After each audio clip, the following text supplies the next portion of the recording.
today, backed by popular demand and because reasons, we're going to do some cooking. I don't know if I mentioned it, but I wound up fracturing my right foot again a few days ago. And it's actually happened a number of times over the last few years. But regardless, the autonomic dysreflexia is at a higher base level. So I need to be careful and kind of not get on the floor and stay in my chair and not do anything at all that's going to trigger the AD, because as any of you know that deal with it, when something's going on or you have some sort of injury, your baseline level is a lot higher and it's significantly easier to trigger it. And well, because I have an addiction to food, as most of us do, and I need to cook anyways, we might as well film some of it. Real quick though, just for reference, and I was actually looking at some photos last night. It's my right foot that I fractured, but last time I did it, apparently it was my left. Anyways, what happens is this first metatarsal bone here in my foot, right near the head of it, or the top here, it when I'm on the floor and I'm getting up, trying to transfer back into my chair and I'm in too much of a hurry, I wind up putting a lot of load on one foot or the other, and there's something here that keeps fracturing over and over again. And it's one of those things where there isn't really a lot you can do about it. I haven't put them on yet, but I'm able to get my shoes back on at least. So that's something, but it's this basically right here in this area on my right foot. And of course the problem of not really having much sensation anywhere in my body. I don't always notice when it happens right away, and then things get interesting later on. But anyhow, things are on the mend, I'm taking it easy, and we are going to cook some food. I got one of those pot roast kits, and then also we're gonna make some jalapeno poppers, because why not? I'll show you the setup here and how I normally do this. I don't use the stove, but I use the stove as a workspace. Allow me to show you.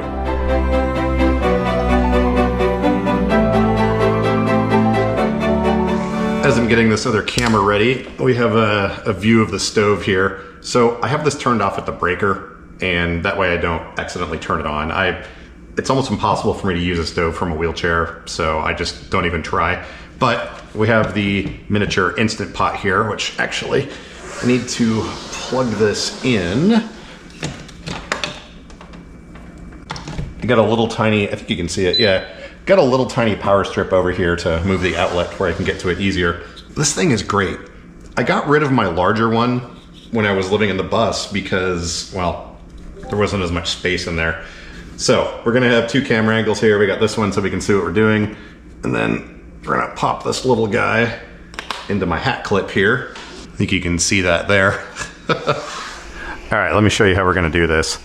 First off, I've been using this here lap desk thing for a number of years. It's pretty handy.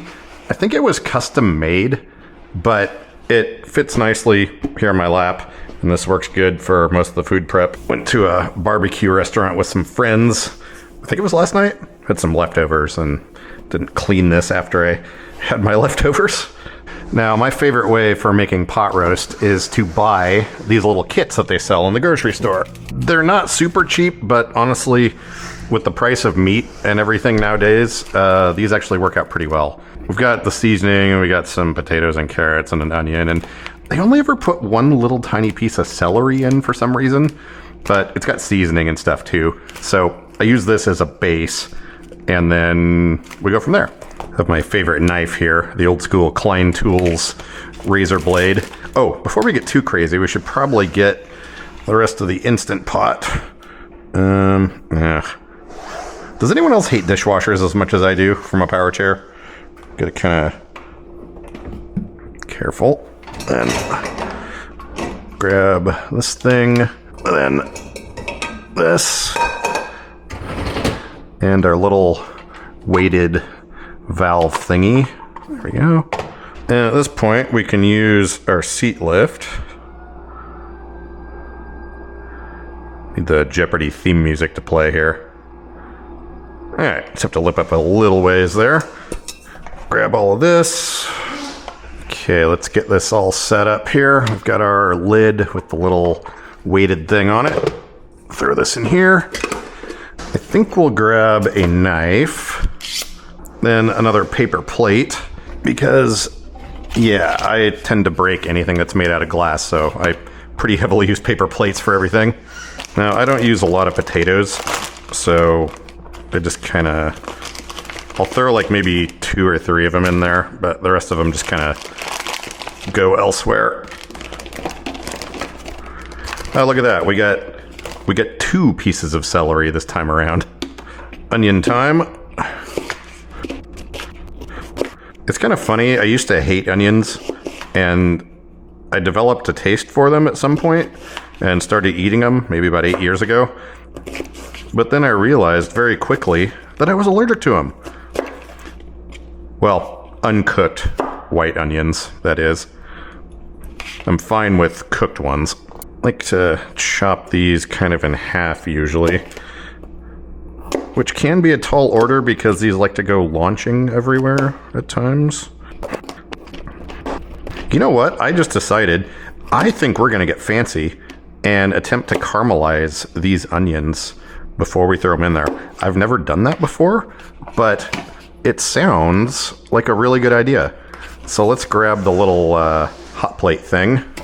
I tend to use dedicated cooking appliances for everything. It makes it a little bit easier, which may seem weird, but like I said, I have a really rich history of, well, burning myself and making a huge mess with the stove.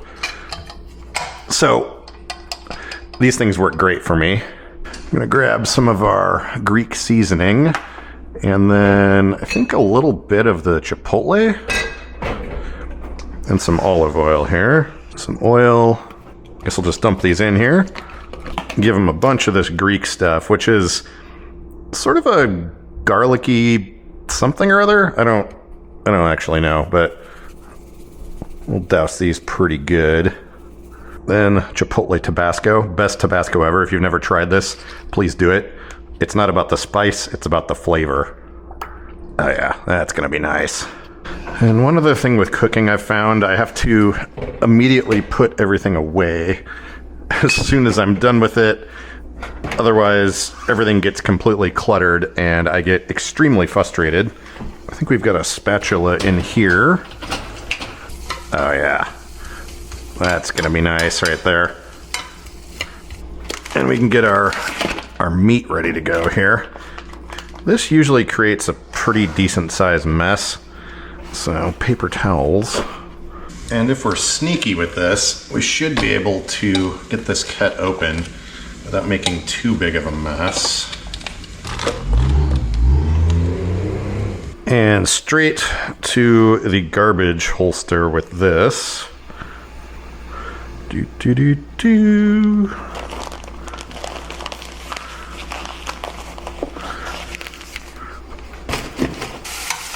Oh yeah. I'm gonna let those get really dark. Then we'll grab our veggies and our seasoning packet. Kinda put this on top of the meat here. Sprinkle in our veggies.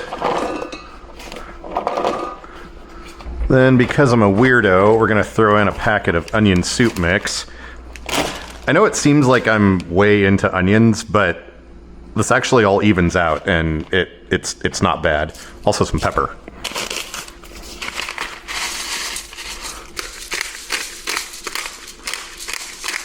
And we're gonna grab some, what is this, chicken? Yeah, chicken bone broth. We're gonna pour this kind of around the edges here. I wanna leave as much of that seasoning on top of the roast as I can. So we'll just give this a good amount. And if we're feeling fancy, we can turn that into gravy later on.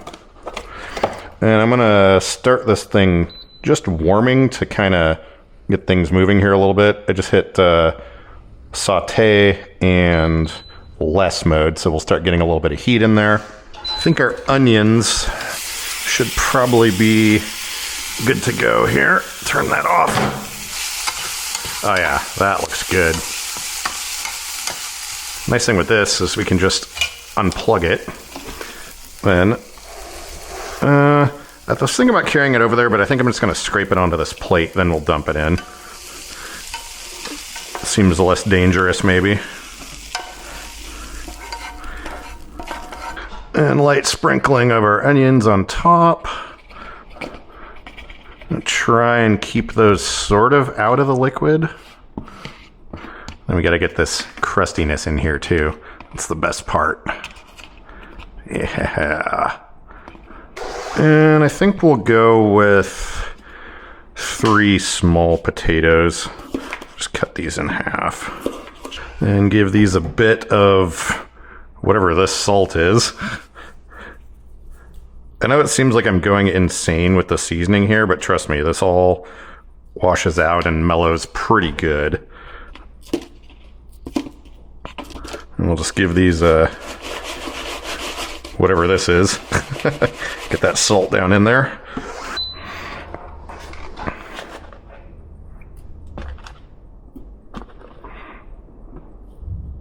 And this thing's still hot, so we'll be careful there. Move our knife out of the way. Figure out something to do with those. Stay.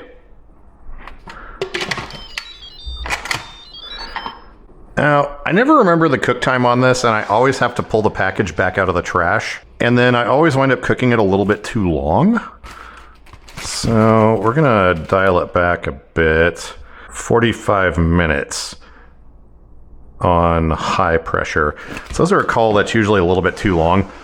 I have this this lovely chart right here that I use for adjusting conventional cook time to Instant Pot cooking time. But anyways, so I think what we're gonna do is set this to, let's see, pressure high.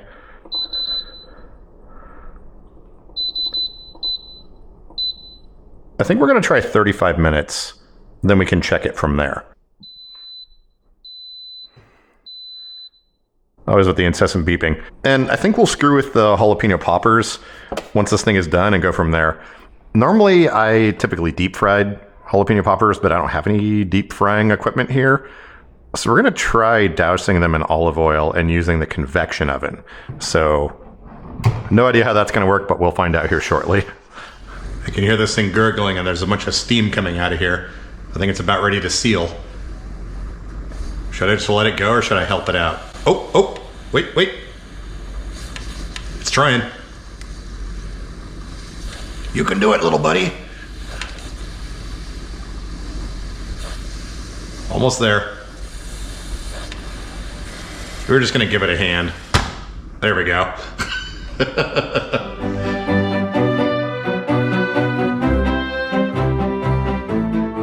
It appears as though this thing is done cooking, so we'll turn off the keep warm, and then a lot of the instructions for things like this say to use the natural pressure release, but I found this thing doesn't do that, so I kind of have to let the pressure out. Hopefully this camera is not going to be in the way, but let's see what happens here. Oop.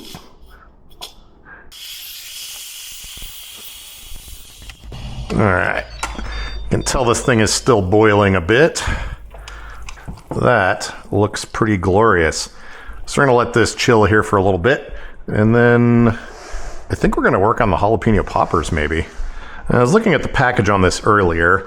These things want to be cooked at like 450 degrees, which is pretty warm. Looks like we got a fair amount of them there. Ooh, what is this? Raspberry habanero. Yeah, no, we're not gonna do any of that. I'm just going with traditional ranch. We'll just put that over there. I suppose we should probably get this thing preheating since 450 is pretty warm. Does it even go that high? Yeah, that's the maximum temperature it'll do. So we'll get that thing going. I'm telling you, man, lap desk is the way to go. We'll get a little more oil in here. That was loud.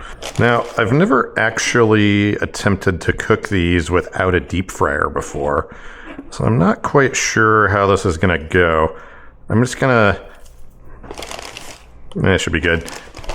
I'm just gonna make some assumptions here, and this may seem really weird, but we're gonna give them all a little bit of oil. All right, as weird as that seems, olive oil has been deployed. Look, it's robust. Robust. Now, I guess we wait for a little while. I'll set these here. And potatoes, what to do with those? Let's clean up a little bit. We'll put this in its proper place. By the way, I've got a bunch of these rivet racks out in storage, and I brought those out the other day, and I've been getting them set up all over the apartment. Got one here, another one over there, a couple in the front workroom, and then bedroom and whatnot. So they're pretty handy, and I'm trying to get everything up off the floor as much as possible. While we're waiting for that thing to preheat, I'm going to work on the gravy, or whatever it's going to wind up being. So let's get our meat out of here. We need a little more seat lift. And we'll grab this guy out of here. Oh yeah, that I think that actually turned out pretty good. Let's check our temperature for no reason. 187. Yeah, that's still... 196. Yeah, that's still pretty cooked. Clean that off later. Then we'll grab some of these food prep containers that I like to use. Actually, how do we want to do this? I think I have a slotted spoon somewhere. Yeah, there we go. I'm gonna pull out as many of the vegetables as we can. I think this might be really hot. And seeing as how the rest of this is going to take a little while, we're going to move our meat into another one of these. Running out of space here. And we'll add just a little bit of liquid here to keep this happy, whatever that means. Set a couple of lids on these to keep the heat in. Then we're going to get fancy with this. Let's hit the saute mode, put that on normal. Then, let's see, I just moved everything around. Oh, I think I used up all of my cream and mushroom soup. I guess we'll just thicken this up with some heavy cream and go that route instead.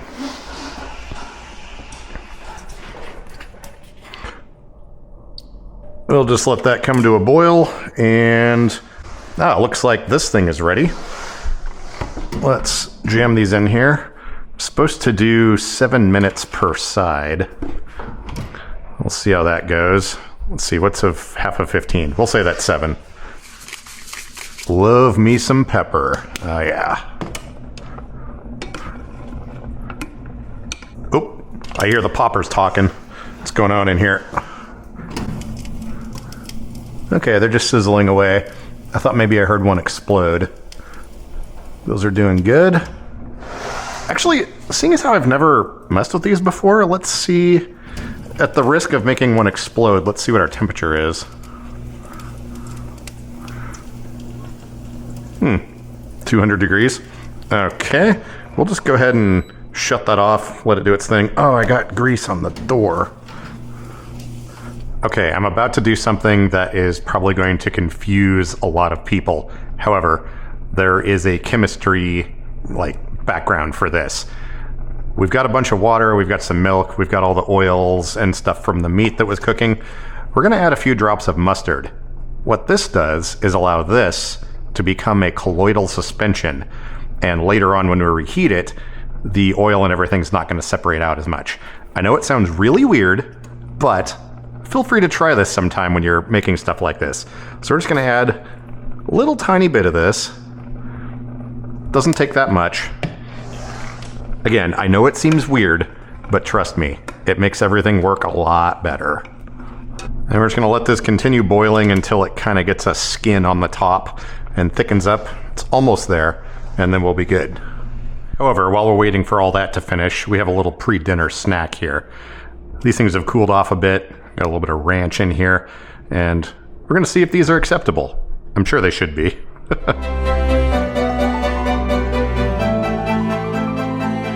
Let's check in on our beef here, see how this turned out. Yeah, I think 35 minutes was probably still a little bit too long. It's not tough, but it certainly isn't pulling apart on its own. Yeah, this should be perfectly palatable though. And here we go. It's the final product. We've got some roast vegetables, and a little bit of gravy in there. And that, to me, looks like dinner. Nice thing about the rest of this is I can package it up in the rest of these little food prep packages, and it'll be good for later tonight or tomorrow or, next few days or something like that. So anyways, there we go. That'll do nicely. But these food prep containers are the best thing ever because you can make up meals like this, get them all tucked away in a little bento box thing, throw them in the fridge, and reheat for later. But anyways, I think we're good. At the video light here, probably turn that off.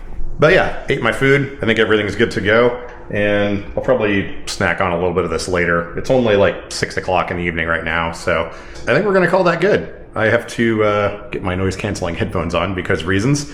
So yeah, hopefully you enjoyed, and we'll catch you Thursday on the live stream.